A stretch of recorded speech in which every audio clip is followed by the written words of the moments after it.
60. Dura palavra é essa. Ao contrário, a aspereza estava em seus corações e não no discurso. Os réprobos, porém, estão acostumados a extrair pedras para se ferir, enquanto por sua empedernida obstinação se precipitam contra Cristo, queixam-se dizendo que sua palavra é áspera, a qual deveria antes os ter amaciado. Pois todos quantos se submetem com genuína humildade à doutrina de Cristo não achará nela nada que seja áspero ou desagradável. Para os incrédulos, porém, que se opõem com obstinação, ela será como um martelo que despedaça a penha, como um profeta a chama, Jeremias 23, 29. Pois, porém, que a mesma dureza é natural a todos nós. Se julgarmos a doutrina de Cristo segundo nossos sentimentos, sua palavra não passará de afirmações estranhas e incríveis. Tudo o que nos resta fazer, pois, é que cada um de nós se entregue à orientação do Espírito para que ele imprima em nossos corações o que de outra forma jamais entraria, nem mesmo em nossos ouvidos. Quem a pode ouvir? Aqui visualizamos a pavorosa perversidade dos incrédulos, pois aqueles que ímpia e vilmente rejeitam a doutrina da salvação, não satisfeito com excusar-se, têm a audácia de pôr o Filho de Deus no lugar deles, como se sua fosse a culpa a declarar que ele é indigno de ser ouvido. E assim, nos dias atuais, os papistas não só rejeitam o evangelho de uma forma ousada, mas também se prorrompem em assustadoras blasfêmias para que não se conclua que não tem boas razões para resistir a Deus. E, de fato, visto que preferes as trevas, não nos admiremos de Satanás os enganar com monstros estranhos, onde nada há senão uma rodovia pública, mas aqui que eles, através de sua raiva e fúria, não podem suportar, não só será tolerável às pessoas modestas e passíveis de instrução, mas os suportarão e os confortarão. Todavia, os réprobos, com suas celejadas calúnias, nada mais farão além de submeter-se à mais terrível condenação. 61. Jesus, porém, sabia, Cristo deveras, sabia que o escândalo que os réprobos sentiram não podia ser removida, pois, para dizer a verdade, a doutrina não só os feriu, mas, sobretudo, expôs a úlcera putrida que intimamente cultivaram em seus corações.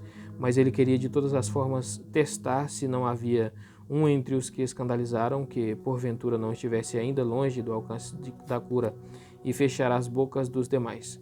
Ao formular a pergunta, ele queria dizer que não tinham razão para escandalizar-se, ou pelo menos que o motivo para o escândalo não está na doutrina propriamente dita. Assim devemos reprimir a perversidade daqueles que, impelidos por nada mais além da raiva de cães cruéis, difamam a palavra de Deus. Assim também devemos refrear a insensatez daqueles que inconsideradamente atacam a verdade.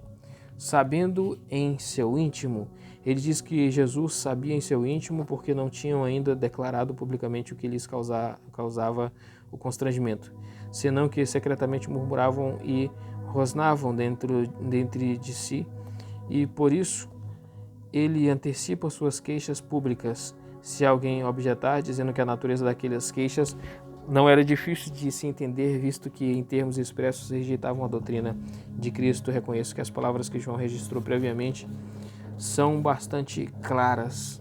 Não obstante, digo que, como pessoas que vivem desgostosas com qualquer coisa, sussurraram estas palavras uns aos outros em voz murmurante, pois se tivessem falado a Cristo, teria havido base mais sólida para a esperança, porque ter-se aberto uma vida de instrução para eles.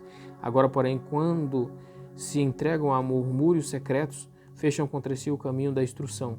Assim, pois, quando não percebem imediatamente a intenção do Senhor, não há nada melhor a fazer senão ir diretamente a Ele para que solucione todas as nossas dificuldades. Isso vos escandaliza? Aqui parece que Cristo agrada ainda mais o escândalo, agrava mais o escândalo em vez de removê-lo.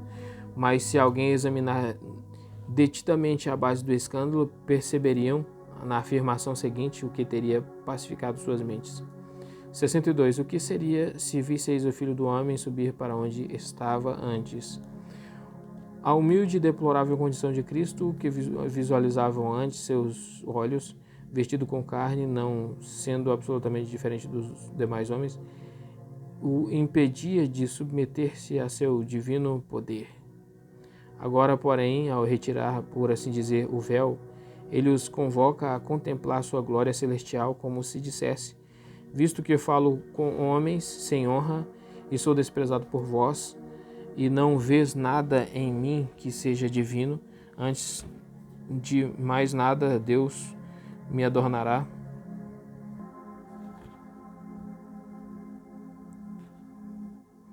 Com esplêndido poder e tirando-me do desprezível estado de vida mortal, me sorreguerá acima dos céus, pois na ressurreição de Cristo tão grande foi o poder exibido pelo Espírito Santo, que claramente demonstrou ser Cristo o Filho de Deus, como Paulo também o demonstra, Romanos 1,4, e ao dizer, tu és o meu filho, eu hoje te gerei, Salmos 2,7. A ressurreição é apresentada como prova, à luz da qual aquela glória de Cristo deve ser reconhecida, e sua ascensão ao céu foi a concretização desta glória. Ao dizer que ele anteriormente estava no céu, isso não se aplica estritamente à sua natureza humana, e no entanto ele fala do Filho do Homem. Visto, porém, que as duas naturezas em Cristo constituem uma só pessoa, não é uma maneira comum de falar transferir a uma natureza o que é peculiar à outra. 63. É o Espírito que vivifica. Pelo uso que Cristo faz destas palavras, ele mostra a razão para os judeus não usufruíram nem um pouco sua doutrina, que sendo espiritual e vivificante, não encontra ouvidos bem preparados. Mas como esta passagem tem sido explicada diversamente, será de primeira importância determinar o significado natural das palavras, à luz das quais será fácil perceber a intenção de Cristo. Ao afirmar que da carne nada se aproveita, Crisóstomo, apropriadamente em minha opinião, faz a expressão referir-se aos judeus que eram carnais. De bom grado reconheço que nos mistérios celestiais todo o poder da mente humana é totalmente ineficaz, mas as palavras de Cristo não comportam tal significado, caso não devam ser violentamente deturpadas. Igualmente forçada seria tal opinião quando aplicada à sentença anexa.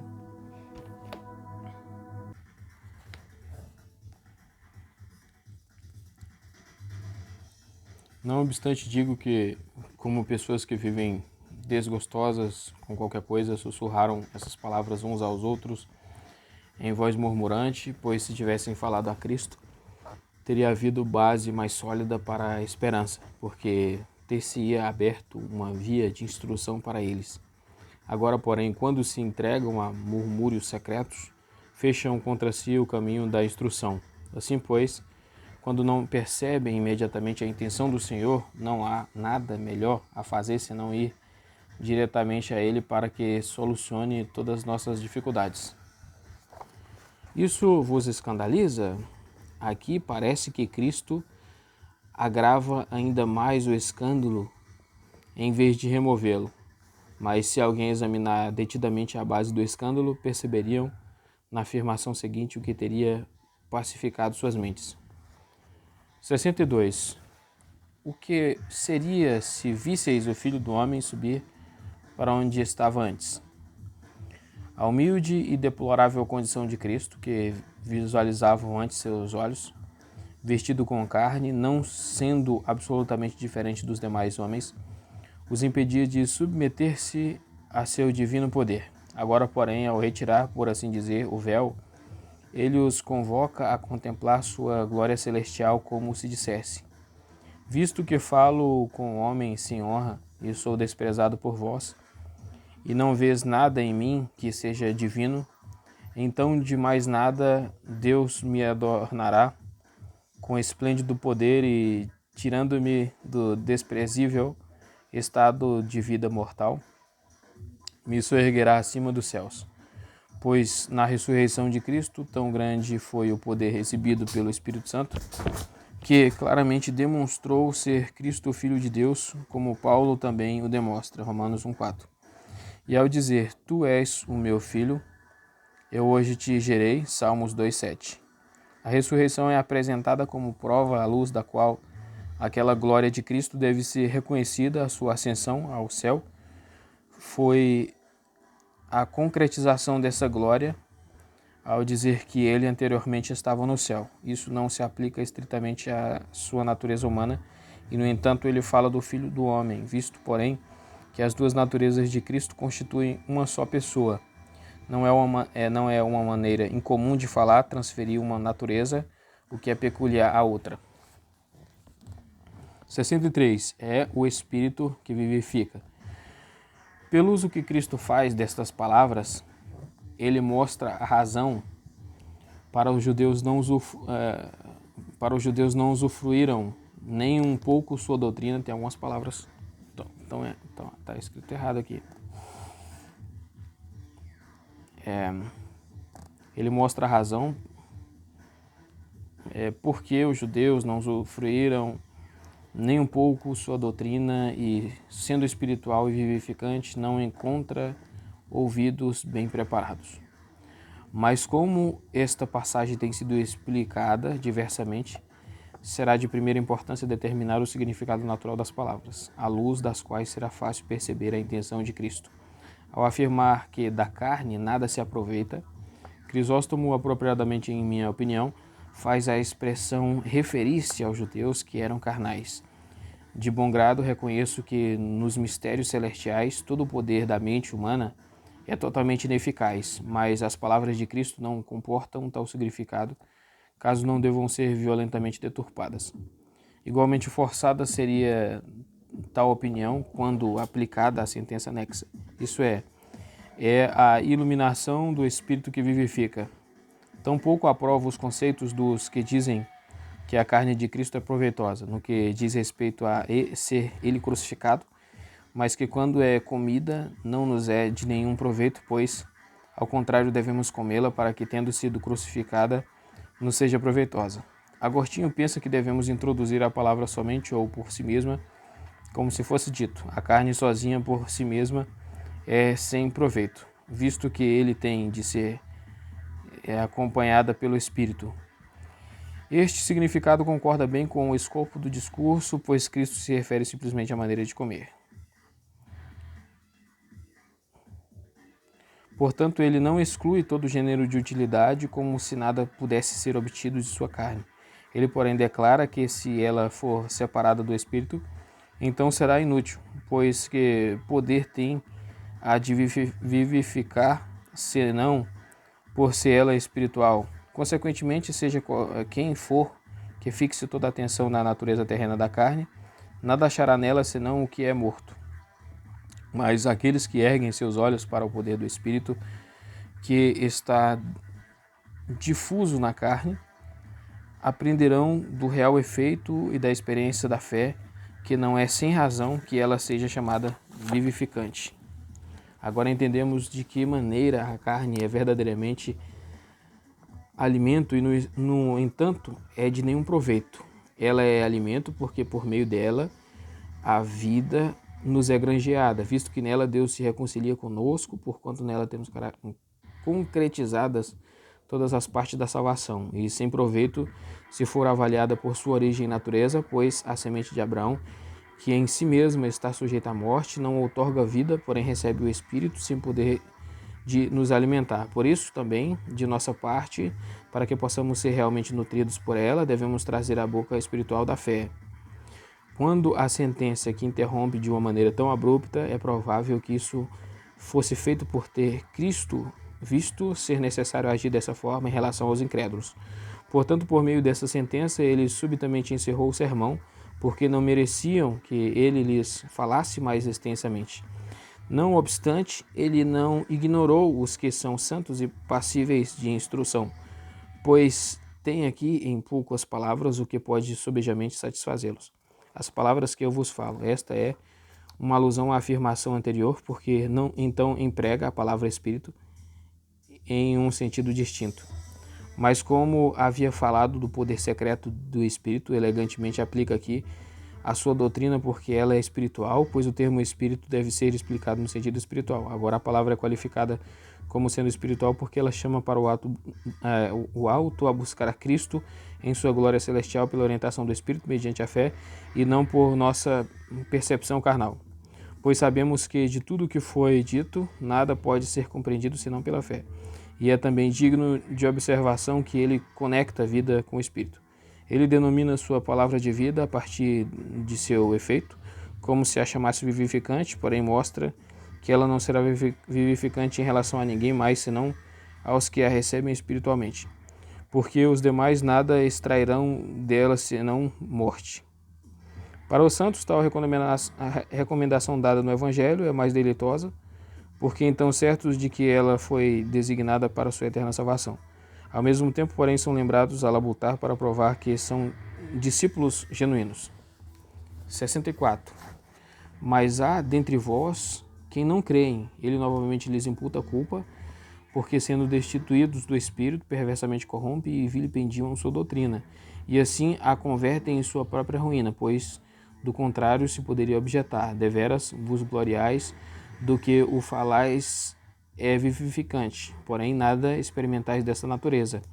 Ele, pois, diz que ela é obstada por eles mesmos, pois a incredulidade, como é sempre orgulhosa, jamais entenderá algo nas palavras de Cristo, porque a despreza e a desdenha. Por isso, se quiseres tirar proveito de tudo que provém desse mestre, tenhamos nossa mente bem disposta a ouvi-lo, pois se o acesso à sua doutrina não for desobstruído pela humildade e reverência, nossos entendimentos são mais duros que a pederneira e não receberá parte alguma da sã doutrina. E por isso, quando na atualidade vemos tão poucos no mundo se beneficiando do Evangelho, devemos recordar que isso provém da depravação dos homens, pois quantos de nós seremos achados negando-se a si mesmos e verdadeiramente se submetendo a Cristo?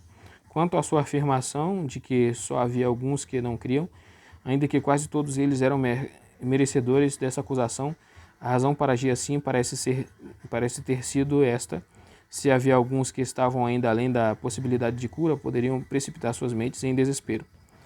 Porque Jesus sabia desde o princípio. O evangelista adicionou isto para que ninguém concluísse que Cristo formara uma opinião sem definição sobre seus ouvintes. Muitos professavam pertencer a seu rebanho, mas, em súbita apostasia, desmascarou sua hipocrisia. O Evangelho, porém, diz que sua traição, embora desconhecida dos demais, era bem conhecido de Cristo. E isso é afirmado, não tanto por sua causa, mas para que pudéssemos aprender a não formar juízo, exceto sobre temas que tenhamos investigado plenamente, pois quanto ao fato de que eram conhecidos de Cristo desde o princípio, isto era peculiar à sua deidade. Conosco se dá ao contrário, porque já que não conhecemos os corações, devemos demorar em formar juízo até que a impiedade se manifeste por sinais externos. E assim a árvore se faça conhecida por seus frutos. Mateus 7,16. 6 do 65 ao 71.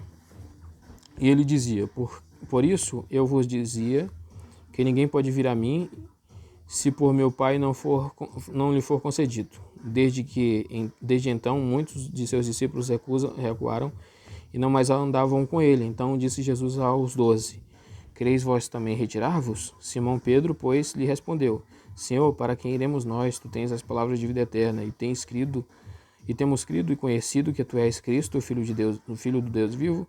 Jesus lhe respondeu, não vos escolhi vós os 12? Um de vós é um diabo. Ora, ele falava de Judas Iscariotes, filho de Simão, pois era ele quem o trairia, ainda que fosse um dos 12. 65. Por isso eu vos dizia, uma vez mais ele declara que a fé é um dom inusitado e extraordinário do Espírito de Deus, para que não fiquemos perplexos diante do fato de que o Evangelho não é recebido em todos os lugares nem por todos.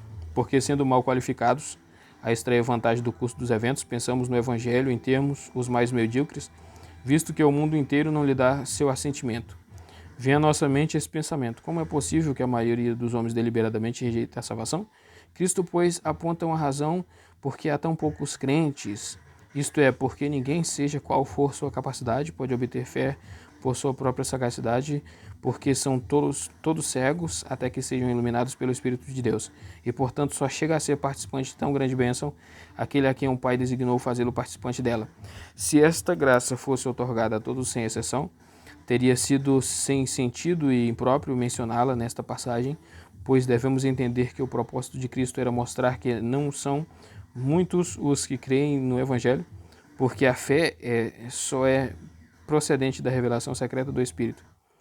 Se por meu Pai não lhe for concedido, ele então usa a palavra conceder em vez da palavra que usara previamente atrair, por meio da qual ele quer dizer que não há outra razão pela qual Deus atrai, senão porque ele nos ama por sua livre graça, pois o que obtemos pelo dom da graça de Deus, ninguém conquista por si mesmo através de seu próprio engenho. 66. Desde então, muitos de seus discípulos recuaram. O evangelista então relata o problema que aquele sermão acarretou. É algo terrível e monstruoso que o convite tão bondoso e gracioso estendido por Cristo houvesse alienado as mentes de tantos, especialmente daqueles que haviam anteriormente professado lhe pertencer e ainda foram seus discípulos ordinários. Mas este exemplo nos é mantido como por um espelho, por assim dizer, no qual possamos perceber quão grande é a perversidade e ingratidão dos homens que convertem uma estrada plana numa ocasião de tropeço para si, com o intuito de não irem a Cristo. Muitos dizem que teria sido melhor que o sermão desse gênero jamais tivesse sido anunciado, o qual ocasionou a apostasia de muitos. Mas é preciso que formulemos um ponto de vista amplamente diferente, porque não se fazia necessário, e agora é diariamente necessário, que aquilo que fora previsto concernente a Cristo fosse percebido em sua doutrina, isto é, que ele é a pedra de tropeço, Isaías 8:14. Aliás, devemos regular nossa doutrina de tal maneira que ninguém se escandalize por sua causa. Quanto for possível, devemos reter tudo, e em suma devemos tomar cuidado para que inconscientemente e inconsideradamente ou à revelia não perturbemos as mentes ignorantes ou fracas, mas jamais nos será possível exercer tanta prudência ao ponto de a doutrina de Cristo não mais ser escândalo a muitos, porque os réprobos que estão devotados à destruição sorvem veneno do mais saudável alimento e fel do mel. O Filho de Deus indubitavelmente sabia muito bem que o que era útil e todavia vemos que ele não pôde evitar dirigir ofensa a muitos de seus discípulos, seja qual for, pois a aversão de muitas pessoas nutram pela doutrina pura, contudo não temos a liberdade de suprimi-la. Basta que os mestres da igreja se lembrem do conselho ministrado por Paulo. A palavra de Deus deve ser apropriadamente dividida, ministrada. 2 Timóteo 2,15. E em seguida avançam ousadamente no meio de todos os escândalos. E se ocorrer de muitos apostatarem, não sintamos aversão pela palavra de Deus só porque ela não é degustada prazerosamente pelos réprobos, pois aqueles que se sentem tão abalados pela revolta de alguns que se deparam com a apostasia de tais pessoas se veem imediatamente desencorajados. O fato é que são demasiadamente sensíveis e frágeis, e não mais andavam com ele. Quando o evangelista adiciona essas palavras, sua intenção é mostrar que tal apostasia não era completa ou final, mas simplesmente que passavam a evitar a relação familiar com Cristo, e no entanto ele os condena como apóstatas. Daqui devemos aprender que não podemos recuar sequer um passo se imediatamente corremos o risco de cair em traiçoeira negação de nosso Mestre. 67. Jesus, pois, disse aos 12, visto que a fé dos apóstolos poderia ficar grandemente abalada ao verem que restou tão pequeno remanescente de uma grande multidão, Cristo dirige-lhes seu discurso e mostra que não há razão para se permitir sair correndo em virtude da divindade e estabilidade de outros. Ao perguntar-lhes se queriam também ir embora, ele age assim com o intuito de confiar sua fé, porque ao exibir-se a eles, para que pudessem permanecer com ele, igualmente os exorta e não se tornam companheiros de apóstatas. E de fato, se a fé estiver fundada em Cristo, ela não dependerá dos homens e jamais oscilará, ainda que veja o céu e terra em confusão. Devemos também observar esta circunstância a saber que Cristo, quando se viu privado de todos os seus discípulos, retendo somente os 12, do mesmo modo a Isaías foi outrora ordenado a guardar o testemunho e a selar a lei entre os discípulos. Isaías 8,16. Por meio de tais exemplos, cada um dos crentes é instruído a seguir a Deus, ainda quanto ele não tenha nenhum companheiro. 68. Simão Pedro, pois, lhe respondeu. Pedro responde aqui, em nome de todos como faz em outras ocasiões, porque todos eles eram do mesmo parecer, exceto o fato de Judas não existir sinceridade. Esta resposta contém duas sentenças, pois Pedro primeiramente declara a razão porque ele alegamente adere a Cristo juntamente com seus irmãos, isto é, porque sentem que sua doutrina é saudável e vivificante.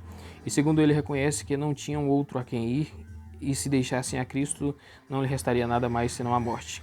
Tu tens as palavras de vida eterna. Ao dizer as palavras de vida eterna, com esta frase ele quer dizer palavras vivificantes, usando o caso genitivo em vez do adjetivo, que é uma forma de expressão muito comum entre os hebreus. É um notável enaltecimento otorgado no Evangelho, o qual nos administra a vida eterna, como Paulo testifica. O Evangelho é o que pode, o poder de Deus para a salvação de todo aquele que crê, Romanos 1,16.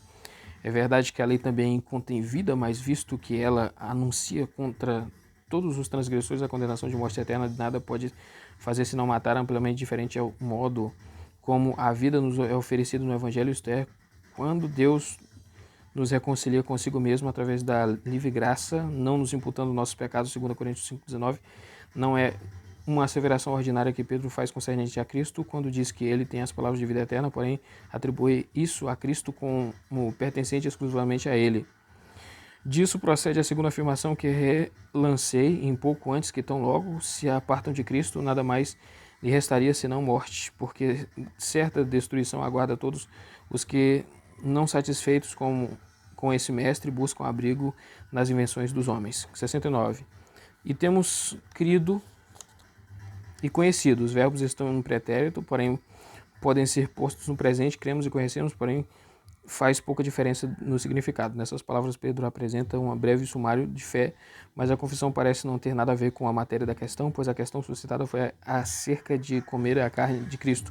Eis minha resposta, embora os dois não compreendessem imediatamente tudo o que Cristo ensinava, todavia suficiente que, segundo a capacidade de tua fé, reconhece como o autor da salvação e lhe submetem todas as coisas. A palavra crer é posta em primeiro plano, visto que a obediência de fé é o princípio do reto entendimento, ou melhor, porque a fé em si é realmente os olhos do entendimento, mas imediatamente depois acrescenta-se conhecimento, o qual distingue a fé de opiniões errôneas e falsas, pois os maometanos, judeus e papistas creem, porém nem conhecem nem entendem coisa alguma. Conhecimento é conectado com fé, porque estamos certos e plenamente convictos da verdade de Deus, não da mesma forma que são aprendidas nas ciências humanas, mas quando o Espírito a sela em nossos corações. 70. Jesus lhe respondeu: visto que a resposta de Cristo visa a todos, inferimos disto que todos haviam falado pelos lábios de Pedro. Além disso, Cristo agora prepara e fornece os homens e apóstolos contra um novo escândalo que já estava próximo. Era um poderoso instrumento de Satanás para abalar a fé, quando se viam reduzidos a um número de exíguo. Mas a queda de Judas poderia desvanecer toda a sua coragem, pois visto que Cristo havia escolhido aquele número sagrado, quem teria imaginado que alguma porção de totalidade daquele número poderia ser rasgada? Aquela demonstração de Cristo poderia ser interpretada assim: somente 12 restam de uma grande companhia. Se vossa fé não foi abalada pela incredulidade de muitos, preparai para uma nova peleja, pois esta companhia, ainda que pequena, será ainda diminuída pela retirada de um homem. Não vos escolhi vós os 12, quando Cristo diz que havia escolhido um eleito, 12, sua referência não é um decreto eterno de Deus, mas é impossível que algum dos que foram predestinados à vida apostatem. Mas tendo sido escolhidos para o ofício apostólico, eles devem ter excedido aos demais em piedade e santidade. Portanto, ele usou a palavra escolhidos para denotar os que foram eminentemente distinguidos da classe ordinária. E um de vós é um diabo. Inquestionavelmente, ele tenciona com a designação tornar Judas ainda mais detestável, pois está equivocado quem atenua a atrocidade implícita de tal designação, e de fato não podemos exercer suficientemente os que desonram tal sacro ofício. Os mestres que fielmente cumprem seu ofício são chamados de anjos, porque os lábios do sacerdote devem guardar o conhecimento, e de sua boca devem os homens buscar a lei, porque ele é o anjo do Senhor dos Exércitos, Malaquias 2,7. Portanto, com razão, é considerado ao diabo, o qual, depois de haver sido admitido numa classe tão honrosa, se deixa corromper através da traição e perversidade. Outra razão é que Deus permite mais poder e liberdade a Satanás sobre os ministros perversos e ímpios, sobre os do que sobre os homens ordinários. Portanto, se os foram escolhidos para serem pastores e são conduzidos por fúria diabólica ao ponto de se assemelhar às feras selvagens monstruosas, ainda assim estamos longe de termos direito de desprezarmos a honrosa classe a que pertence e devemos antes honrá-la ainda mais, pois a sua profanação é seguida de tão terrível castigo. 71. Ele falava de Judas. Embora Judas possuía uma consciência, todavia não lemos que fosse de algum modo sensibilizado. Os hipócritas são tão estúpidos que chegam a não sentir suas chagas, e a presença dos homens demonstram sua impudência tão empedernida que não sentem qualquer escrúpulo de preferir a si mesmos ao melhor dos homens.